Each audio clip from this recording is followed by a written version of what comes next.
everyone, it's Lisa. Welcome back to my channel. In today's video, I am engraving a very big pizza board from Hobby Lobby. So I grabbed one of these hoping that it was thin enough to go through my pass-through slot, and it was not. And then right when I decided that I was just going to return it, I had someone ask me if I had engraved this yet, and I said, you know what, I have it sitting in a bag in my house. So I went ahead and did this. This is from Hobby Lobby. It's part of their like spring collection. And one thing to note about this is that this board is actually wider than the engrave area for Glowforge. So I'm taking it out, I'm taking the crumb tray out, and I'm gonna show you how you can figure out if your object even fits in the machine so that you can engrave it. So a lot of fun stuff going on in this video. I will link the files that I used, and I will link my settings in the description as well.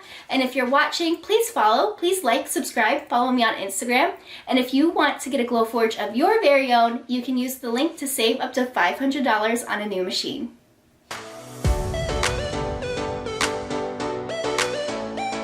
Okay friends, so I am in Silhouette Studio. I worked on the base of the design, and let me just show you how I got to it. So I got this line pizza design from Design Bundles. I'll link it in the description. One thing to note is it came in EPS format, which is typically not an issue, but I'm running into a little bit of a problem with my Silhouette Studio that it crashes when I open EPS files. I'm not really sure why. It hasn't always been that way.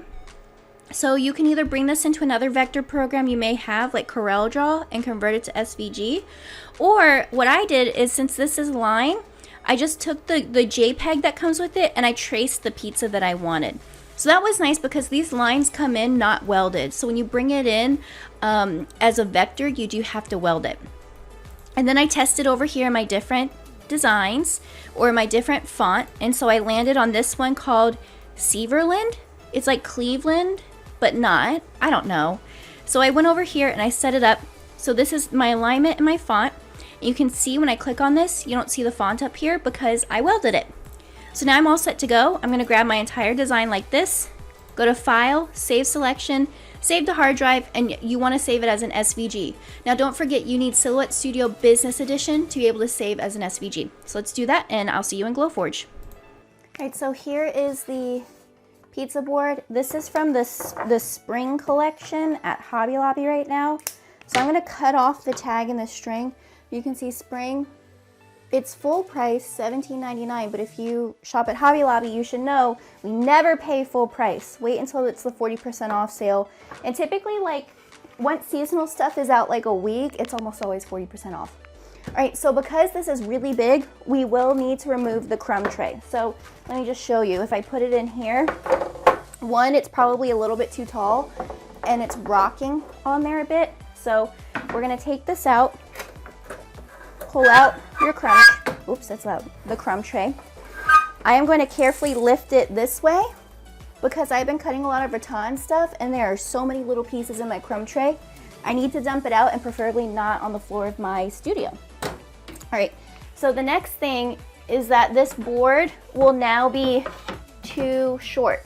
Now it needs to be at least 1.5 inches, the top of it, 1.5 inches from the bottom of my machine, but no higher than 2 inches. So the way that we can get this to sit in the right spot is we prop it up. Now a lot of people have different ways to prop up their material. I choose to use these two small boards that I got from like Target Dollar Spot like years ago, but they prop it up to almost the right height every time. So I'm going to test to make sure that my Glowforge will clear this, because we're going to turn this too, by the way, because the handle is like making it top heavy. Because this board is long, we run the risk of it not being too wide for our machine.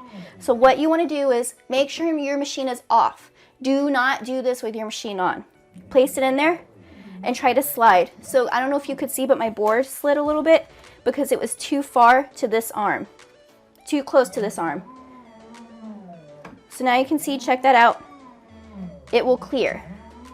This doesn't mean you can engrave on the entire board, because if you look, this laser, the board goes past it, but we can engrave on the middle. So it does give us a little bit of space to bring in something a little bit larger. And we have it set on here. So I'm going to close this, turn on my machine, and I'll see you in the software.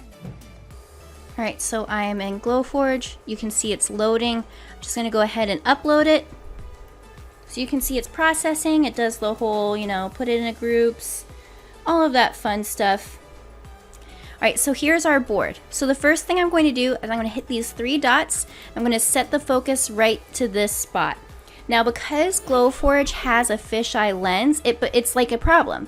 So let me go through and I'm going to resize this screen so you can see the whole thing. Because I'm sorry I cut myself off, the reason why it's a problem is it can distort how you view this. And so you might think something's aligned when it's really not. So we're going to take our design, I'm going to rotate it. I'm going to hold down shift while rotating and it'll rotate in 45-degree increments. And I want it to kind of go right on this handle. Well, I don't know if that's a handle, where the handle meets. Okay, so let's go ahead and choose our settings. So I'm going to do engrave. And this is not in here, but this is how I've been saving things. I have a small charcuterie board that's about the same wood as this. So I'm doing speed of 1000 and 60 power. Let's do engrave here and set it like this. All right, so we have it like that. I think I can probably make it a little bit bigger, you know, just kind of make it like a focal point. And I'm doing it up here because I want it to be kind of towards the top and I still want it to be like functional. So I don't want to have too much engraving right here and get pizza sauce and everything in there. So now that I'm looking at it, I'm going to bring it down just a little bit. So I want it to kind of be even with this part right here. And I'm literally, I wish you could see me, I'm literally turning my head sideways to kind of see how it goes. And so, you know what, I'm happy with this. I don't even really like pizza, so, you know, whatever. So let's go over and print. This is an engrave, so engraves typically take longer because your machine has to pass over and over again. But it is also not a super big design. So it may not take long, 12 minutes. That's what I guess that's what I expected. So let's go over, turn on our Glowforge, and I'll see you with the final product.